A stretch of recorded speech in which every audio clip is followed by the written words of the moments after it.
Today we have with us a special guest of honor, Mr. Ahmed Bin Sulayem, Executive Chairman of DMCC and a person who's been instrumental in developing UAE and Dubai gold markets. How DMCC plays a major role in developing the UAE gold market? Well, it was an organic growth. His Highness announced the project in April of 2002. I joined, I would say, probably May of 2001 during the conceptual stage. We started slow. We announced a few refineries with the intention of launching the free zone. 2003, we started registering businesses. But in the recent years, we've started taking more of a leadership role and taking more of initiatives like introducing the OECD, I think about 10 years ago, if not more, where it was optional for members to join, but now it's more, I don't want to say compulsory, but pretty much all of our members are in line with OECD guidelines.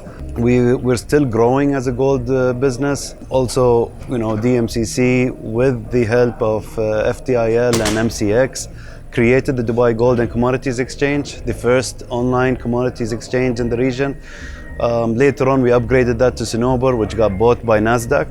A lot of the updates on DGCX is more of a technology story, but we've managed to list indices. We introduced the first Indian rupee future contract. Obviously, we started with the gold and silver futures, and part of the marketing of DGCX started really in Delhi and the Indian market, but we're going international as much as we can. I do expect more products and more services for our broker members. I don't see DGCX just staying as it is while we hear about exchanges being launched in Nigeria and other places. So I welcome the competition because it only breeds quality in that sense. I believe also the industrial side, the light industrial side, also contributes to DMCC with the gem and the Julian Gemplex. We have Rand Refinery now that has taken over Emirates Gold Refinery's facility. Etihad Gold Refinery, that was for about a month or so, was a COMEX approved refinery when there was no market for COMEX or no effective countries that can handle the logistics. So Dubai became their only and best choice, and I do see the relevance of Dubai and the UAE and the gold trade and refining business growing, especially with the bilateral agreements with India recently.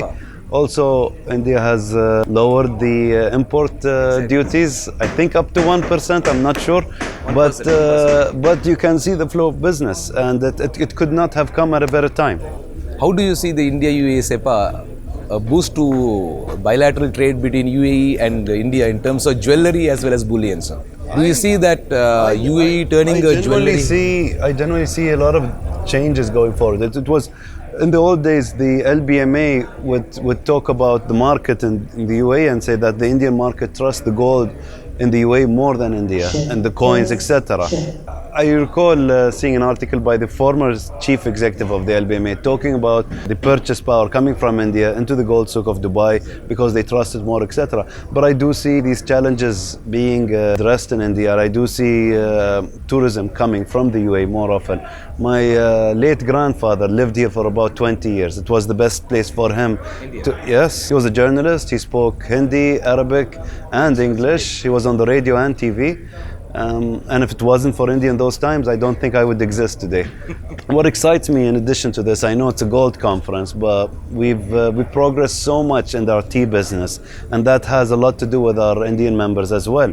We're also now big in the coffee business. We've launched the DMCC Coffee Center. So apart from gold, DMCC is focusing on a lot of India-based commodities where a lot of trade opportunities exist. We're one flight away to 3 or 4 of the major regions in India. With my father as a teenager, visited the Tata facilities. I was surprised to see Tata watches. Now I hear they're into jewelry. I'm excited to visit them again. I mentioned the agri, the coffee and teas. I feel from the tech side, there's a lot to learn here as well. There is our partnership we did with Crop Data launching Agriota. And these are the things we look at in DMCC. Wherever there's a gap or there's a challenge in the industry and the market, it's an opportunity to provide the service. I believe India as an economy and industry serves a lot around the world. In the old days, they would say it's a call center, it's this, but it's gone way beyond that. And as far as DMCC is concerned, We want to ride this wave with India and grow with them, and we've enjoyed the partnership with and the relationship with India. So much so that when I talk to markets and countries that have similar strengths that India has, whether it's from the agri or not, I would tell them, look at the relationship that we have in India, benchmark to that.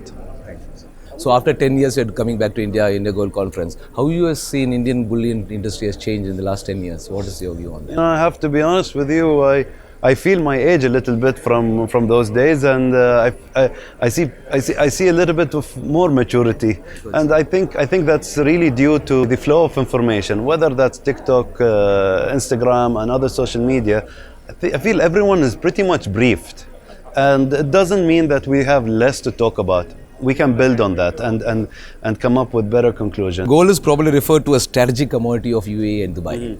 So can you share some details size of trade flow of bullion in and out of Dubai? I can talk about DGCX's trade, 120,000 contracts just last year, $11.6 billion of nominal value. I haven't looked on the physical side. I haven't really got sucked into all the headlines. I mean, if you look at the news, you don't know what's what today. There's a bit of pride seeing that the world is looking to India, the UAE, as a benchmark, given that other markets are struggling today with either gold manipulation or court cases, and I'm happy to see us moving forward. I'm very impressed with India standing its ground and pushing forward and building more relationships around the world, taking advantage of the challenges there and bringing up solutions. So from a manufacturing standpoint, it's a strong partner. The world needs it. I think it's really understated what India can bring to the table today. Tony Blair himself talked about the UK Brexiting. It's a problem because when they want to engage on a global level, it's not the same. So what's your take on IGC? We're here for more than the Gold Conference. We have the Made for Trade live event. I think it's after tomorrow. Yes, exactly. And we have a second Made for Trade live event in Kerala as well. We wanted to do Mumbai, but due to the monsoon, we will come back as soon as the weather gets better, and we will plan another visit. And congratulations on your new exchange.